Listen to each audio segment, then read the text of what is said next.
Il y a des parfums quand tu mets là, toute attaque qui vient ne rentre pas. En fait, on se parfume pas pour sentir bon physiquement. On se parfume pour sentir bon mystiquement. Maintenant, quand tu es senti bon physiquement, là, tu dois avoir deux types de parfums. Un parfum qui correspond à ta vision et puis un parfum pour couvrir l'odeur du parfum de la vision. Quand le parfum de la vision là n'a pas l'odeur que tu aimes. C'est pourquoi vous voyez qu'il y en a qui ont deux parfums. Il a toujours un parfum qui est comme une base. Et puis il y a un parfum qui vient dessus. Les parfums spirituellement puissants ne sont pas des parfums qui sont trop doux. Parce que c'est pas donné à tout le monde. C'est des parfums quand tu demandes, on sait que tu n'es pas simple. Donc, ils ne vont jamais mettre ça en rayon. Quand tu poses la question, on sait que lui qui demande là, il n'est pas simple. Ça veut dire qu'il connaît la valeur mystique, spirituelle des parfums. On sait que lui là, c'est pas odeur il cherche. 3 millilitres, tu peux verser sur toi. Pourvu que ça te touche.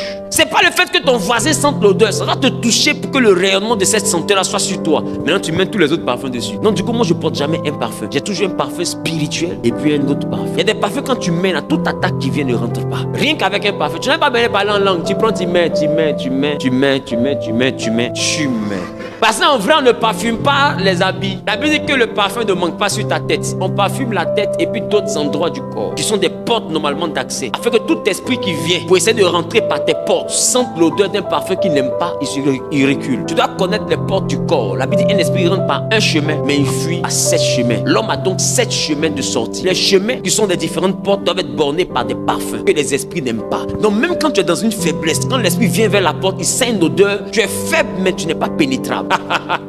Donc le parfum peut fermer une porte. Donc même quand tu es affaibli et que les démons approchent de la porte, ils sentent une odeur qu'ils n'aiment pas. Donc ils reculent et tu as le temps de redevenir fort. Il a dit, il n'y a pas un livre qui est plus mystique que la Bible. Vous ne savez pas ce que vous attrapez. Vous ne savez pas. C'est pourquoi profitez pendant qu'il fait encore jour. Vous ne savez pas. Quand j'ai dit je vais prêcher pendant 21 soirs, c'est pas pour vous dire que la femme a perdu la perte de sang. Elle a perdu le sang pendant 21 jours. C'est pas de ça que je vais vous parler. Quand je vous dis venez pendant les 21 jours là, venez. Quand il te dit viens, viens. Christ est appelé un parfum de bonne odeur. Éphésiens chapitre 5, le verset 2. Et marcher dans la charité, à l'exemple de Christ qui nous a aimés et qui s'est lui-même livré à Dieu avec un sacrifice de bonne odeur. Ça veut dire que le sacrifice de Christ à la croix là, ça a été un sacrifice validé à cause de l'odeur. Il était un sacrifice de bonne odeur. Qui se rappelle que pour Noé, on avait dit que c'était encore une offrande de bonne odeur. Donc vous voyez que la qualité de l'offrande, de l'odeur, définit la validation de l'offrande ou de l'action. Même nos prières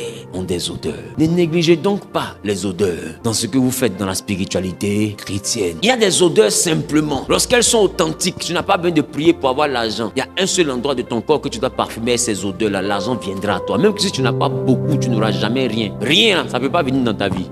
Qui comprend ce que je suis en train de dire? Je vous ai dit, l'argent ne se cherche pas. L'argent s'attire. En réalité, l'argent marche avec une odeur. C'est bon? Comprendre le parfum, c'est donc comprendre l'invisible. Allons à la page suivante. Le rôle des parfums dans la mystique biblique. Allons-y. Parfum égale quoi? Parfum égale la présence. Dis avec moi, la présence. Donc, le parfum représente la manifestation concrète d'une présence spirituelle. Vous allez voir que des fois, vous êtes à la maison, vous seul comme ça, et puis tout d'un coup, vous commencez à sentir un parfum qui traverse la maison. Vous cherchez, mais qui est venu? Il n'y a personne. À qui c'est déjà arrivé? Tu es là, toi, tu n'es pas parfumé. Hein? Et puis, un coup, il y a un parfum qui traverse la maison. Les esprits font ça. Quand un esprit passe, c'est une odeur que tu sens. C'est qu'un esprit est passé pas loin de vous. Qui compose ce que je suis en train de dire? Et des fois, il y a un esprit là, lui c'est la mort. Il sent l'hôpital. Et tu es là, tu es à la maison, mais tu es au bureau, et puis un coup, tu sens l'odeur de l'hôpital. Ça prend le coin. Et puis, tu sens que l'odeur là même bouge, ça s'en va. Après, ça s'éloigne, ça quitte l'endroit. À qui c'est déjà arrivé? C'est l'esprit de mort. C'est son odeur qui est là. On se comprend un peu? Et puis, des fois, tu es là, et puis tu sens l'odeur du frais. Un peu comme poisson. L'odeur du frais. Des fois, ça donne la nausée comme ça. Tu sens l'odeur du frais un coup. L'odeur du frais, c'est la sirène des eaux. Ah oui, les esprits aquatiques, les sirènes, les momiwata, ce genre de trucs là. C'est leur odeur qui est là. Des fois, tu es là, et puis tu sens comme l'odeur de, tu vois, poudre ou bien poudre.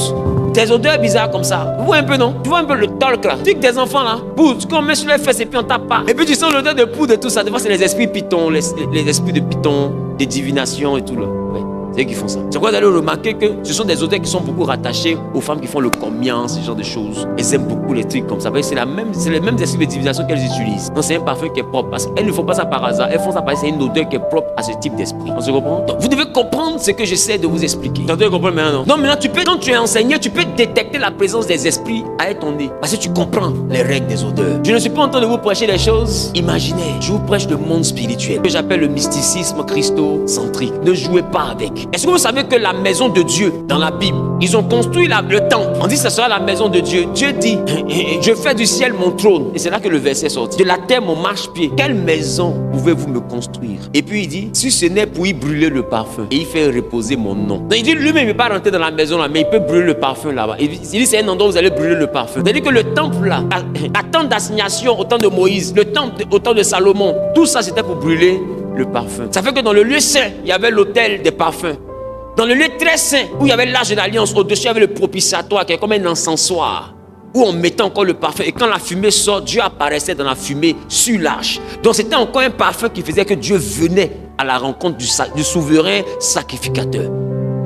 Donc tu vois qu'à tous les niveaux, au parvis, il y avait l'autel des holocaustes, où on brûlait la viande des animaux qui faisaient des holocaustes. On brûlait jusqu'à ce que ça devienne la cendre, et c'était des parfums au niveau des sacrifices. Donc il y avait odeur de parfum brûlé dehors, odeur de parfum, senteur dans le lieu saint, et puis odeur de parfum encore senteur dans le lieu très saint. Vous allez voir que quand on se rapproche de Dieu, on ne brûle plus les animaux. On brûle les animaux au niveau des hommes. Voilà pourquoi tous les hommes qui sont dans le monde spirituel ont souvent fait les sacrifices bestiaux. Comme je suis en train de dire, des sacrifices bestiaux. Mais plus on se rapproche de la présence de Dieu, ce ne sont plus que des bêtes, ça devient des odeurs de parfum véritables. Parce que quand on arrive dans le lieu très saint, ça devient des parfums. Pourquoi Zacharie, il avait dit, à l'heure de l'offrande du parfum, il était là dans le lieu saint, c'est ça? Et quand il a posé, le peuple était dehors en prière. Pourquoi? Parce que lorsque le parfum est déposé, on commence à prier dehors quand c'est l'heure. Parce que les prières et les parfums doivent monter ensemble. Voilà pourquoi dans le ciel, dans la coupe des 24 vieillards, il y avait le parfum qui était la prière des saints. Parce que le parfum était entremêlé par la prière des saints. Parce que les parfums aussi font monter les prières. C'est pourquoi il dit, quand tu es en jeûne, lave-toi, parfume-toi. Qui se rappelle de ça? Jésus a dit ça, non? Quelqu'un a cru que c'est parce qu'il ne voulait pas qu'on sache qu'on jeûne. Donc, il ne faut pas montrer. Non, c'est pas seulement ça. Étant dans les dispositions de prière, tu as besoin donc de te parfumer parce que le parfum va permettre aussi à des prières de monter. Poursuivons. Donc, vous voyez que le parfum représente la manifestation concrète d'une présence spirituelle. Je vous ai donné quelques indices tout à l'heure. Dans l'Ancien Testament, lorsque Dieu se manifeste, une odeur, une fumée douce ou un arôme apparaît. Qui a déjà perdu quelqu'un et puis le jour de son décès, on t'a pas encore annoncé, mais tu sens son parfum qui prend toute la maison. Qui a vécu une expérience pareille? Toute la maison, c'est son parfum. Et puis après, tu apprends que la personne, elle est partie. Tu as senti l'odeur de quoi? Tu as senti l'odeur de sa présence. C'est pourquoi je vous ai dit, tout le parfum représente la manifestation concrète d'une présence spirituelle. Puisque la personne n'est plus physique, que la personne est devenue esprit, il peut arriver que quand elle quitte la terre, pour venir te dire qu'elle entend de partir, avant de monter, la personne vient. Et puisque tu ne peux plus la voir avec le corps, tu peux la sentir avec son parfum, pour identifier qu'elle est là, sa présence. Elle utilise ce parfum-là pour marquer sa présence. Qui comprend ce que je suis en train de dire? Et à beaucoup de personnes, ça arrive. Tu n'arrives pas à comprendre pourquoi. C'est bon? C'est bon? Très bien. Allons à la page suivante, s'il vous plaît. L'étymologie du mot parfum. En hébreu, parfum veut dire réac. Réac qui veut dire odorat. Odorat. C'est ça? Nose. Odorat. Ensuite, parfum veut dire encore, laissez photo là, sinon mon pied va sortir dedans et j'ai pas porté chaussures. Vous aussi, champion. Amen, amen. J'ai pas porté chaussures. Tu as fait photo, hein, vous avez eu un truc. Demain, ils vont dire c'est combien il est en train de faire. Faut pas faire ça. Amen, amen, bien. Donc, odeur ou encore. Maintenant, ma question, pourquoi est-ce que les Hébreux vont appeler parfum réac? Ce qui veut dire odeur. Jusqu'à là, ça parle de osmé. Osmé qui veut dire parfum ou influence spirituelle. Ça veut dire que lorsque le grec te voit porter un parfum, il te dit osmé. Tu es parfumé. C'est-à-dire que tu as un parfum.